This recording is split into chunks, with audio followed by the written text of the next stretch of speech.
Assalamualaikum warahmatullahi wabarakatuh. Bismillah, alhamdulillah. Wassalatu wassalamu ala rasulillah wa ala alihi wa sahbihi wa mawala. Wala hawla wala quwata illa billah. Subhanaka la ilma lana illa ma 'allamtana innaka antal alimul hakim.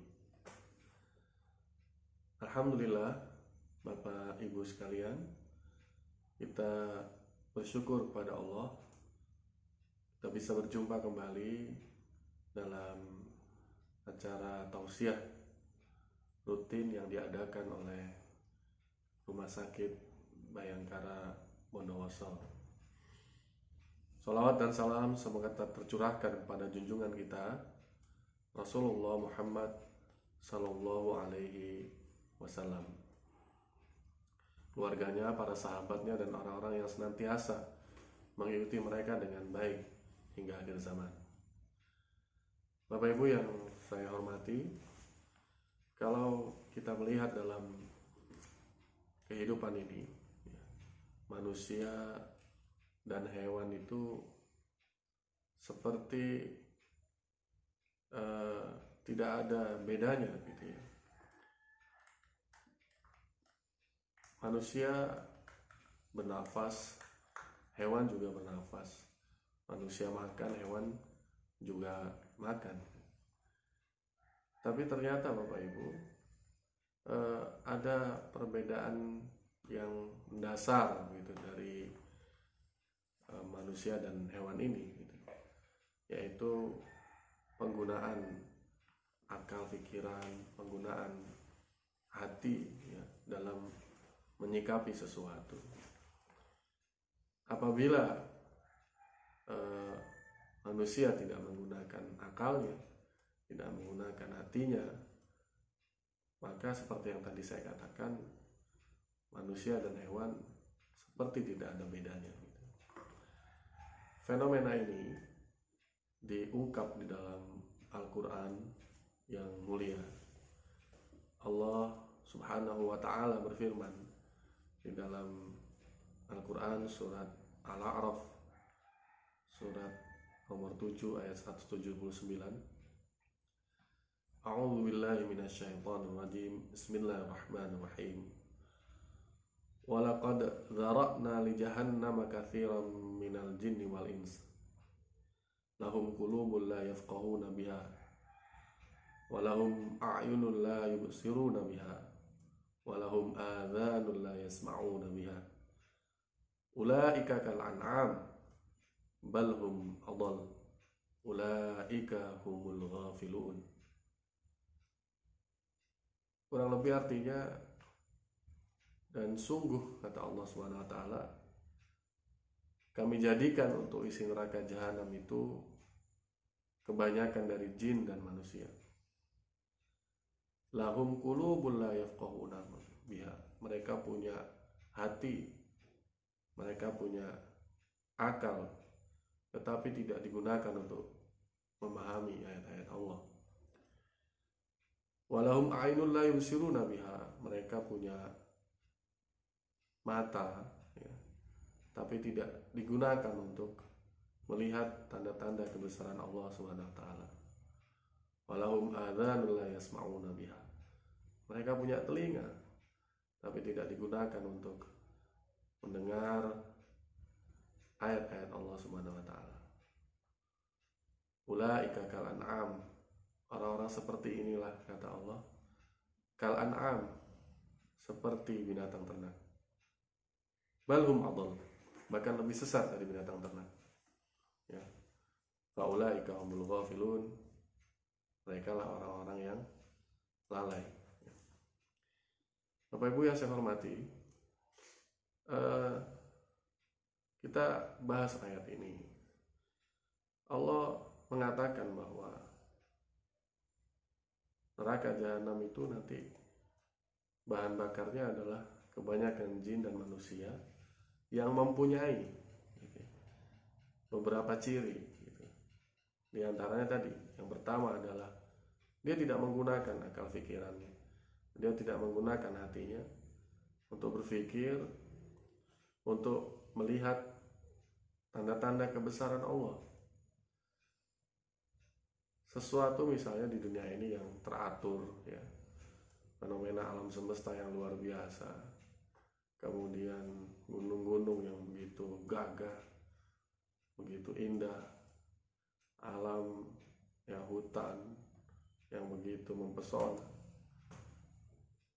itu tidak membuat dia berpikir siapa sebenarnya yang menciptakan itu semua, gitu. Bahkan untuk dirinya sendiri misalnya, ketika dia melihat begitu hebatnya otaknya, ya, begitu hebatnya organ tubuhnya yang lain, itu juga tidak membuat dia berpikir untuk sampai kepada siapa yang menciptakan, gitu. Jadi akalnya bisa kita katakan mandul, gitu. Tidak digunakan untuk berpikir, untuk sampai kepada kesimpulan bahwa Tuhan itu, Allah itu ada. Yang kedua, mereka punya mata, ya, walahum ayun la yubsiruna biha, tapi tidak mereka gunakan untuk melihat tanda-tanda kebesaran Allah, untuk melihat tanda-tanda keberadaan Allah di sana, gitu. Mata mereka sepertinya tertutupi, gitu, terhijab. Mereka hanya melihat fenomena kehidupan ini sebagai fenomena hal yang biasa, yang tidak bisa mengantarkan mereka pada keyakinan pada Allah Subhanahu wa taala, gitu. Dan ciri yang ketiga adalah, Bapak Ibu sekalian, mereka punya telinga, gitu. Walahum adzan la yasma'una biha, tapi tidak mereka gunakan untuk mendengar nasihat-nasihat, tausiah-tausiah. Mereka lebih senang mendengarkan hal-hal yang menjauhkan mereka dari Allah Subhanahu wa taala. Mereka lebih senang mendekankan hal-hal yang menjauhkan mereka dari ibadah. Mereka lebih senang mendekankan hal-hal yang membuat mereka bermaksiat, misalnya. Alhamdulillah. Nah, seharusnya telinga ini ya digunakan untuk mendengar hal-hal yang baik, gitu. Mendengar hal-hal yang diridhoi oleh Allah Subhanahu wa taala. Orang-orang yang mempunyai 3 ciri khas ini, punya akal nggak digunakan, punya mata nggak digunakan untuk melihat kebesaran Allah, punya telinga juga tidak digunakan untuk hal-hal yang diridhoi oleh Allah, itu disebut dengan seperti binatang, gitu, oleh Al-Quran. Seperti binatang. Seharusnya kita tersinggung, gitu kan, kalau ada orang lain memanggil kita, "Hai anjing," misalnya, "Hai babi," misalnya, kita sangat marah, gitu kan. Tentu sangat marah. Nah, ini Allah yang mengatakan bahwa kita itu seperti binatang, gitu. Bahkan di lanjutan ayatnya Allah mengatakan balhum adall, mereka lebih sesat dari binatang. Nah, benarkah manusia pada akhirnya akan lebih sesat dari binatang? Kita lihat sekarang, Bapak Ibu. Tidak ada satu binatang pun misalnya yang membunuh calon bayinya, gitu. Tapi kita lihat fenomena saat ini, betapa banyak manusia yang membunuh calon bayinya, gitu. Tidak ada misalnya ayam jantan itu menikah dengan ayam jantan. Tidak ada ayam jantan misalnya berhubungan dengan ayam jantan, yang ada berkelahi mungkin. Tapi dalam dunia manusia saat ini mengerikan sekali, gitu. Pasangan-pasangan homoseksual luar biasa banyaknya, dan berkampanye untuk gaya hidup mereka, gitu. Jadi benar sekali Al-Quran, ya, karena memang maha benar Allah dengan segala firman-Nya, bahwa ulaika kal an'am, mereka seperti binatang, balhum adall, bahkan lebih sesat dari binatang. Faulaika humul ghafilun. Ayat ini ditutup dengan kalimat yang sangat indah, ya, sangat menarik, gitu. Faulaika humul ghafilun. Yang membuat kita berpikir, merenung gitu ya. Orang-orang seperti ini adalah orang-orang yang lalai. Orang-orang seperti ini adalah orang-orang yang rugi gitu. Orang-orang yang rugi. Nah, mudah-mudahan kita tidak seperti apa yang digambarkan oleh Al-Quran ini. Amin ya. Mudah-mudahan kita bisa menggunakan akal pikiran kita, mata kita, telinga kita untuk meyakini adanya Allah dan mendekat kepada Allah Subhanahu wa taala. Bapak Ibu yang saya hormati, lalu bagaimana agar kita ini bisa mengikuti kebenaran gitu ya? Ya kita harus yakin dulu apa itu kebenaran gitu. Kita harus mengidentifikasi dulu.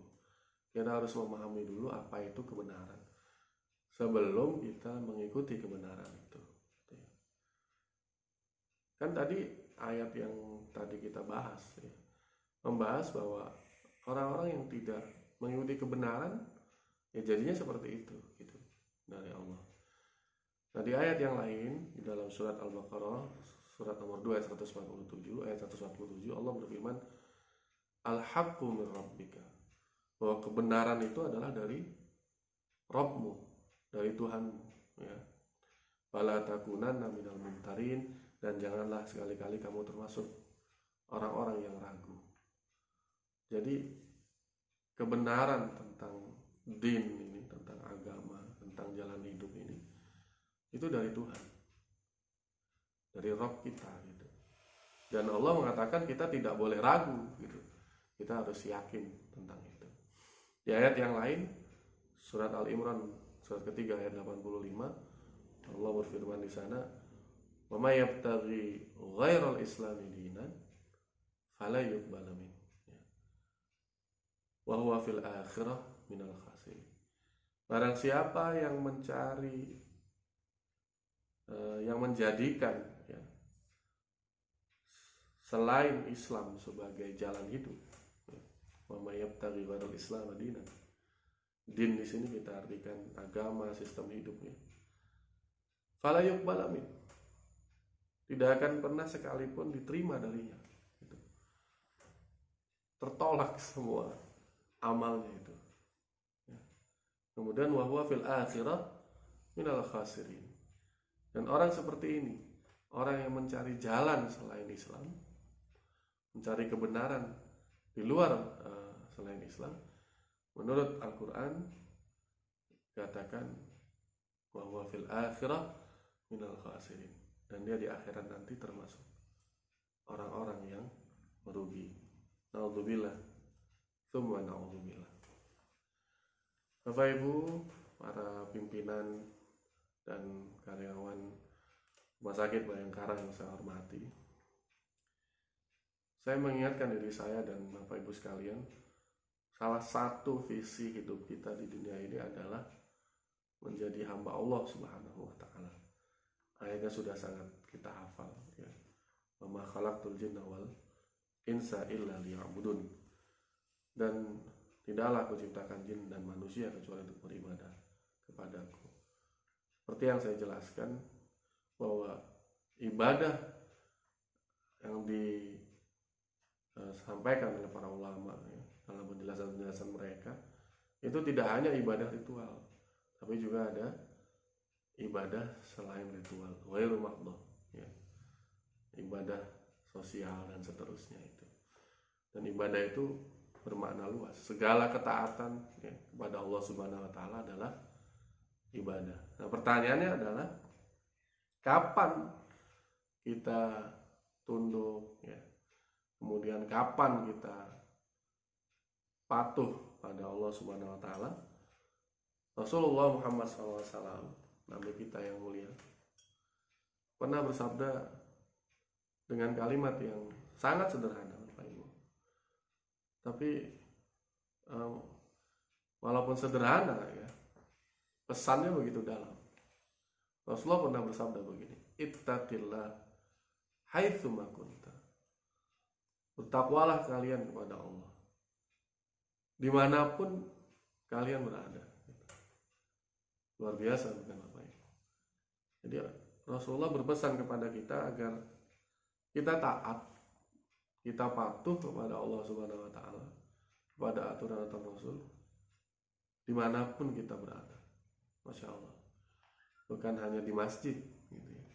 Bukan hanya di musola, bukan hanya di majelis-majelis taklim, bukan hanya di pengajian-pengajian, tapi dimanapun kamu berada, di pasar, ya, kemudian di kantor, ya, di jalan, di tempat bermain dan seterusnya, di mana saja, kata Rasulullah, ittaqillah, bertakwalah kepada Allah. Gitu. Karena memang Bapak Ibu sekalian, Islam tidak mengenal adanya pemisahan agama dari kehidupan. Islam tidak mengenal istilah fasluddin anil haya, memisahkan agama dari kehidupan, atau yang kita sebut dengan sekuler atau sekularisme, ya, paham sekuler, sekularisme ya, paham sekuler, paham yang memisahkan agama dari kehidupan, paham yang hanya menjadikan Islam ada di pojok-pojok masjid saja, paham yang meminggirkan Islam hanya di pojok-pojok musola, tapi di luar itu tidak menggunakan Islam lagi. Ini tidak benar gitu. Tadi Rasulullah bilang, haitsu ma kunta, dimanapun kau berada. Jadi kalau dia seorang pedagang, ya berdaganglah yang halal, berdaganglah yang jujur. Nah ini yang benar. Berarti dia bertakwa di pasar. Kalau dia pekerja kantor, ya bekerjalah yang bertanggung jawab, tidak melakukan korupsi, ya, tidak melakukan tipu menipu dan sebagainya. Jadi berarti dia bertakwa di kantornya. Gitu. Kalau dia seorang guru, dia harus mengajar dengan benar, kemudian harus mendidik murid-muridnya, ya membimbing murid-muridnya. Berarti dia bertakwa di sekolah, gitu. Nah ini ajaran Islam, Bapak Ibu, yang tidak memisahkan gitu ya, aturan agama dengan kehidupan. Gitu. Kemudian kenapa sih kita harus beribadah kepada Allah dalam segala aspeknya ya? Harus patuh dan taat, ya karena kita yakin bahwa nanti kita akan kembali kepada Allah Subhanahu wa taala. Kullu nafsin bima kasabat rahina, dalam surat Al-Mudaththir ayat 38. Kullu nafsin, bahwa setiap jiwa, setiap kita itu ya, bima kasabat rahina, ya, akan bertanggung jawab terhadap apa yang telah diperbuatnya. Sekecil apapun yang kita lakukan, kita akan mempertanggungjawabkannya di hadapan Allah Subhanahu wa taala. Nah, inilah mengapa kita harus selalu patuh dan taat pada Allah Subhanahu wa taala. Dan Bapak Ibu sekalian yang dirahmati oleh Allah Subhanahu wa taala, memang untuk selalu taat itu bukan perkara yang mudah, gitu ya. Tapi perlu dilatih, perlu dibiasakan gitu. Kalau kita sudah putus asa bahwa rasanya saya tidak mungkin bisa seperti itu, ya sudah, nggak akan berhasil. Tapi kalau kita punya pandangan yang positif, insya Allah saya bisa berubah, insya Allah saya bisa menjadi lebih baik, pasti Allah akan memberikan jalan, pasti Allah akan menunjukkan jalannya gitu. Ya, memang harus keikhlasan niat dulu bahwa kita akan berubah, kita akan menjadi lebih baik, kita akan berusaha taat. Dan mulailah dari diri kita, ya kan? Mulailah dari hal-hal yang kecil dan jangan ditunda-tunda.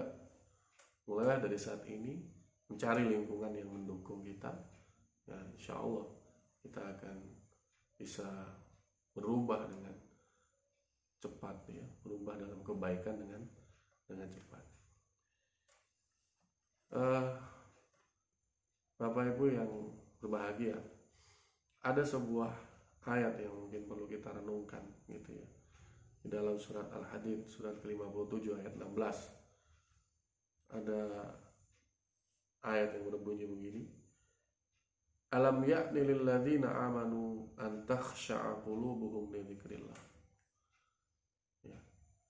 Belumkah datang waktunya bagi orang-orang beriman untuk tunduk hati mereka mengingat Allah, ya.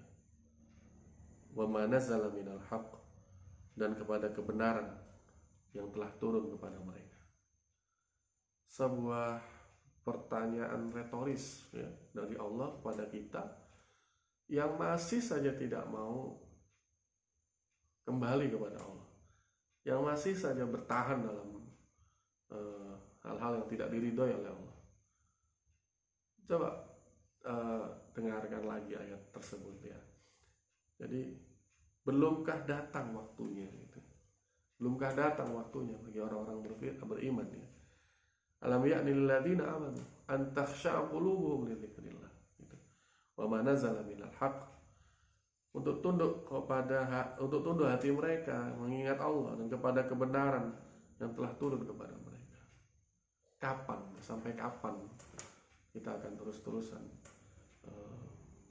berbuat yang tidak diridhoi olehnya? Nah, ini pertanyaan yang patut kita renungkan, karena kalau kita terlambat, apalagi ajal sudah menjemput, naudzubillah, sudah tidak ada lagi waktu untuk bertobat, untuk kembali kepada Allah Subhanahu wa taala. Karena itu Bapak Ibu, agar hidup kita bermakna, agar hidup kita berbeda dengan hewan, dengan binatang, syaratnya hanya satu, yaitu kita benar-benar menjadi hamba Allah yang saleh, yang baik, yang menjalankan perintah-perintah Allah Subhanahu wa taala dan menjauhi larangan-larangannya. Hanya dengan ini kita berbeda dengan hewan. Jika kita tidak beribadah kepada Allah, maka kita tidak ada ubahnya, tidak ada bedanya dengan hewan. Naudzubillah, tsumma naudzubillah. Demikian dari saya, semoga bermanfaat. Kurang lebihnya saya mohon maaf. Wabillahi taufiq wal hidayah. Wallahul muwaffiq ila aqwamit thoriq. Assalamualaikum warahmatullahi wabarakatuh.